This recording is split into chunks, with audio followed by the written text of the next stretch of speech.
Hi, how are you? Doing good, thank you. That's good. It's a pleasure to have you with me today. I'm Lawana Brown with Regis College, and it's really an honor to be able to have you with us. So I'm going to take just a moment and ask you to just introduce yourself so everybody will know who you are. I already have the honor of knowing, and also just to tell us a little bit about how you got to be a nurse. I always find that's interesting. Okay. Well, first of all, thank you for having me, giving me this opportunity and giving me the space. My name is Zenei Triunfo-Cortez. I am a registered nurse and have been a bedside practicing registered nurse since 1980. Wonderful. Yes, and I got involved. Well, first of all, I became a nurse because I belong to a family of nurses. My aunt, one of my father's sisters, um, introduced nursing to the family, and she inspired a lot of nieces and her daughters to all be nurses. So I do have a lot of nurses in the family. I also became involved in the union because of a compelling incident I had at work, which was related to discrimination, which would be another story. And it inspired me to be active and to speak up for those who are not able to do that, and for those advocate for those who are misrepresented and who are very vulnerable. So that's That me in a nutshell. That is wonderful. And I'm going to tell you, bedside nursing from 1980, being a nurse, I know that what that means. That is quite a contribution, to do it for that long. And for those who are watching, Zenny is the president of the National Nurses United, which is the largest organization of registered nurses in the United States. And so, when you were talking about your story, in fact, some of the conversations we've been having we've been talking about not only disparities in healthcare, which I know you're familiar with, but also about some of the discriminatory practices that happen as far as nursing themselves. And I have to tell you that even being a nurse for 15 years and having worked alongside Filipino nurses, I have wonderful experiences there, but I was not aware even myself of some of the things that you all were facing as a group. So if you could speak a little bit to maybe your experiences that you've had as far as that's concerned, as well as the need that the union met as far as the nurses and the types of things they were facing in the workplace. Um, you're talking about not just COVID related, correct? Yes, Okay, just overall. right. So nursing, Filipino American nurses in this profession. I mean, Filipinos in this profession, we've had a long history. Way back in early, I would say late 50s and early 60s was when they opened up, for foreign graduates, mainly Filipinos, to come over to the United States to respond to the shortage of nurses in this country. And so there was an influx of Filipino nurses. And you would think that over the years, we will be gaining the respect and the importance of our contribution to the medical profession, to the nursing profession. But that's not always the case. I grew up here, I went to school here, and every day throughout my nursing school, I seem to, I'm speaking on a personal note, and I'm sure this resonates to a lot of Filipino nurses as well. I have to constantly prove myself that I am worthy to be Hmm. in this country and worthy to be, part of the nursing profession. And so I was able to make a name for myself, and hopefully I made a name for the Filipino community as well. Hmm. And so when I started working, it wasn't really a bad deal or the conditions were not really that bad because, as you said, there is a lot of Filipino nurses working here in the US. And I think there was another point sometime when I think must be the early 80s or mid 80s when there was another influx of foreign graduates coming to the country. And again, the Filipino nurses filled that void. And so, again, it became apparent that we are well educated, well trained, and are positioned to work hard and perhaps even harder to, again, to continue to prove ourselves. But what happened was nurses, I would think, Filipino nurses, and maybe perhaps nurses from other countries were being exploited by, the hospitals, considering us as cheap labor because we would take any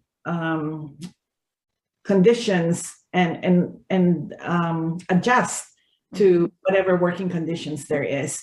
And so as a union and professional nursing organization, we saw that we needed to defend and speak up and protect those nurses coming from, foreign countries, and also nurses who are here.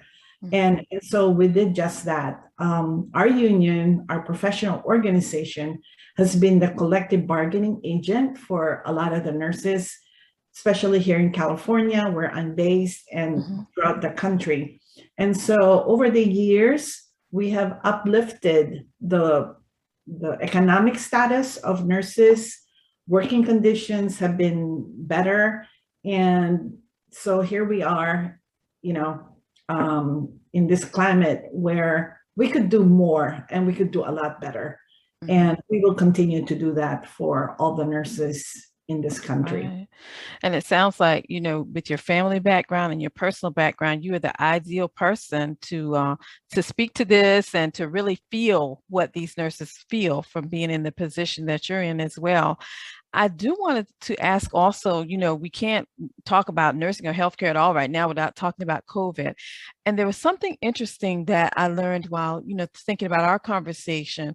We know that there's a toll being paid in human lives on one side of COVID and also with nursing and the healthcare industry on the other side. How has the effect of COVID itself been different for Filipino nurses? When I let me just give you a little bit of a background. When I first started my nursing career, I thought the AIDS pandemic in the late 70s, early 80s was the optimal healthcare scare I would face in my profession. But lo and behold, it wasn't. Then came SARS, H1N1, Ebola, and now I thought, that would be it. But now we are faced with COVID. And for us, as the big group of nurses, we have pledged to take care of anybody, anywhere, everywhere. We took that oath. And so we do not look at the background of the patient, meaning we don't look at the economic status, ethnicity, color, race, religion, all of that. But if a patient comes under our care, we take care of that patient to the most of our ability. And with COVID, it is very scary. And all of us, I would say, are affected in one way or another. And especially with Filipino nurses, because as Filipinos, we treat our patients like they're part of our family. We go over and beyond the call of duty. We have pledged, again, to say that we do our best under any circumstances. And we feel guilty if we we know in our minds that we are short staffed and that we are being asked to stay over because there's no staff, we somehow feel morally obligated to stay and take care of the patients, even though we know that the longer we stay, the longer we expose ourselves to our COVID patients, the higher risk we take. But again, because we think of them as our family, then, you know, it is of our moral compass that we stay and take care of our of the patients. And it's really taking a toll, because if you look at the statistics, out of, you know, close to 500 nurses documented that have died because of COVID, more than half of that number are Filipinos. It's because of what I've said before, you know, we have longer exposure, and Filipino nurses tend to work in the critical care areas and also areas where the COVID-19 patients are placed. Wow, that is a sobering number.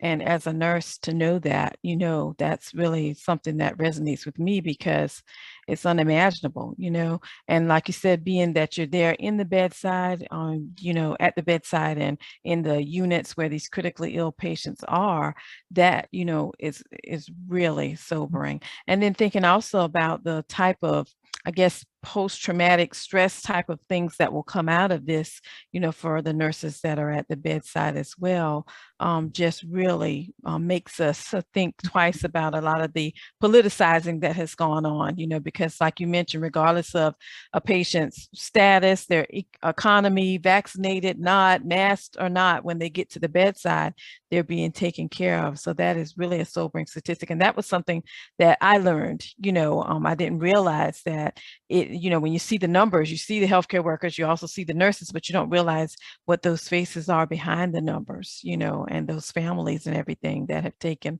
on that risk. So in thinking about the work that you and the union have done, I think about the students that we teach and the fact that a lot of nurses, and myself included, come out of school, they go into the workforce and they work, and they don't think necessarily about policies or things that need to be changed or things that need to be done differently, or who's out there on the forefront, you know, challenging and making these changes. What would you say to nursing students that they need to consider as they're coming out about, you know, advocacy, activism, and those things that have been such a big portion of the work that you've done that has not only made beneficial changes for Filipino nurses, but for nurses overall? What do we tell our students, Zenei? So for the students who are coming on board to the nursing profession, I would say that you have to be assertive. You have to assert your rights, because you do have rights. If you join, you know, any hospital or any teaching hospital, university hospital, whatever the setting is, you are entitled to an orientation. And I would say take advantage of that. If you have questions, speak up, because this is a learning, teaching moment for all of you. Because once you are let go, once you've done your preceptorship, mentorship, whatever the program is, you are on your own. And a lot of times I have been in that role myself, being a preceptor and a mentor. And because of the situation we are in, where we are, I would say, really short staff, and we are bogged down with more acute patients, then there's really no time for the more experienced nurses to take on the younger nurses under their wings. So it's up to the new grads, our newbies, to speak up and tell us what you want and tell us what you need. Because right now, I would say the older nurses, the more experienced nurses, are in that moment wherein they're fighting for I would say, survivorship. Mm-hmm. I really hate to say that, but that's what's going on in the hospitals right now. We are there really fighting for our patients, fighting for ourselves.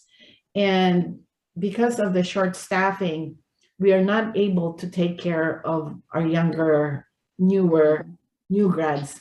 And I really feel bad for them because we need to give them a solid foundation so that they stay, in the profession, and that whatever learning or experience they need to have and to do, now is the time.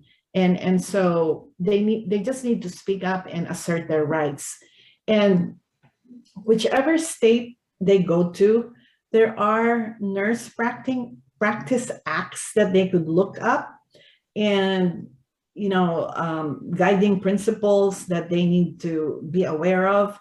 And if there's anything at all that needs to be put in their minds, if you are not sure of what you're being told to do, please stop, pause, think about it, and review, look it up, look at the protocol, ask someone, because your license is the key.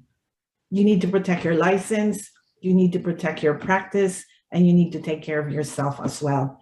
So, I just wish that I could be with all of these young nurses, because a lot of the older nurses helped me when I was starting. And that really inspired me and made me stay in the nursing profession for all these years.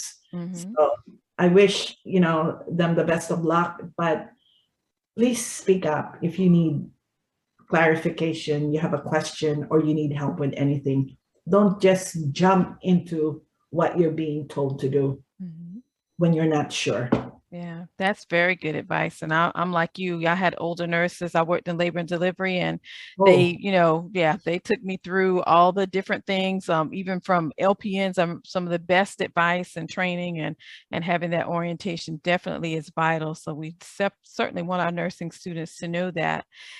As we look to the future with COVID and all the changes that have come about with that, what would you like to see? What are some changes that you'd like to see happen, from the standpoint of the National Nurses United, as well as just personally with the profession? Because I'm sure you can see, as I have, that some of the problems that we have were already there. They were like cracks in the foundation, and the storm of COVID came through and kind of made those more obvious to everyone else, even though nurses knew they were already there. So are there things that as we move forward, you hope that COVID will be kind of a catalyst to see some of these things changed?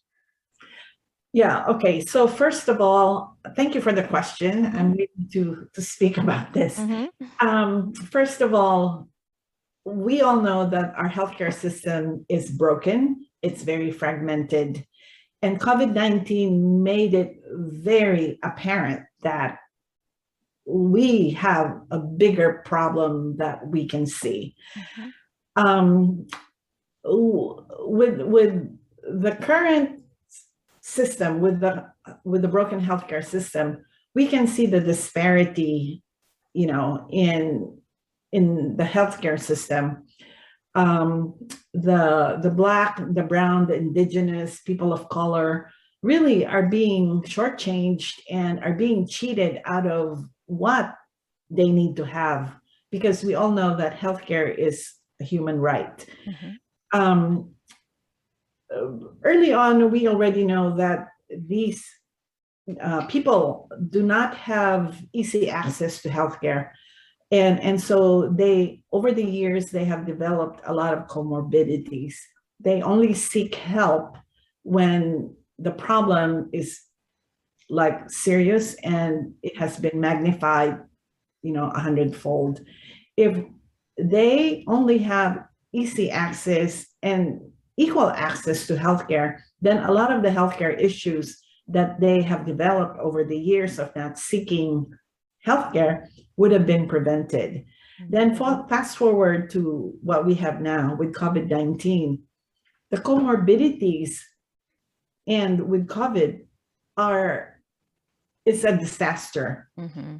So we know that those who have comorbidities are at higher risk, and a lot of them have passed on, which is very sad. Mm-hmm. And again, with those folks who do not have easy access or early access to healthcare, when they come in with COVID, they are in real serious bad shape. But if they, again, had that opportunity to have access to healthcare, then maybe perhaps if they were suffering from, let's say, shortness of breath, or they develop early symptoms of COVID, those symptoms could have been treated. And so it would not have been, gotten to a full-blown COVID. Mm-hmm. And so again, if I just have a magic wand, we should have a Medicare for all template that would have access for everyone, easy access, real access to healthcare, and not let the insurance industry or the medical, the pharmaceutical industry dictate who lives or who dies because of what's going on. If we had equal opportunity to access that early care, then this would be a better place for all of us. And again, if I just had a magic wand, I would have that Medicare for all template where everybody is in and nobody is left out.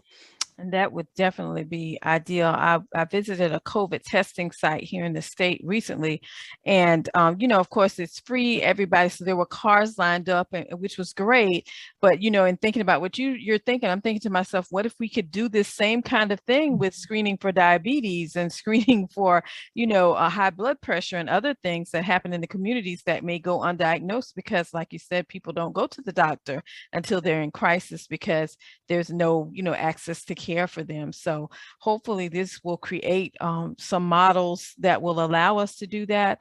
Medicare for all would definitely be something that would level the playing field a great deal for all of us. And I know that that's one of the things that NNU has really, championed and triumphed. But I also want to say that I took a moment to look at the film, The Strength of Many, that talks about the history of Filipino nurses. I would encourage everyone to view that, to really have an idea of the history, the rich heritage, the valuable contributions that have been made, and also to, as nurses, think about advocacy and about activism, because that's not something you always hear together. A nurse is an activist.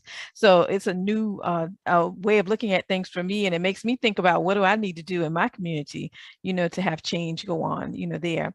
So I want to close by just finding out from you now where we're at. I know that last year on MSNBC, you did a great interview where you talked about some of the shortages of personal protective equipment and things that were going on in the beginning of the pandemic. Also in the beginning of the pandemic, there was more of a healthcare hero kind of vibe in the country. Everybody was applauding and all of those things. But now we're a year and a half going into this. How has the things change for the nurses that you're working with during this past year and a half, now that we're this far in? So for most places, we do have the PPE stockpile, but there are still some places, more of the rural areas, where PPE is still needed. What we've done here in California, just for example, because we have been pushing on the issue, is that our governor signed into law that all healthcare facilities, whether acute or subacute or long-term, they need to have a 3-month supply of stockpile, of PPE stockpile. So that has already been signed by the governor, and it has been put into law since July 1st.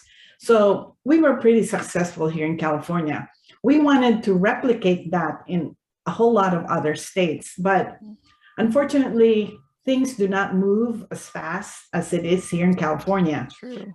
So we continue to fight for access to PPE, that nobody should be asked to use a repurposed PPE, meaning that it has been through the chemical process where we are being told, which happened in the beginning.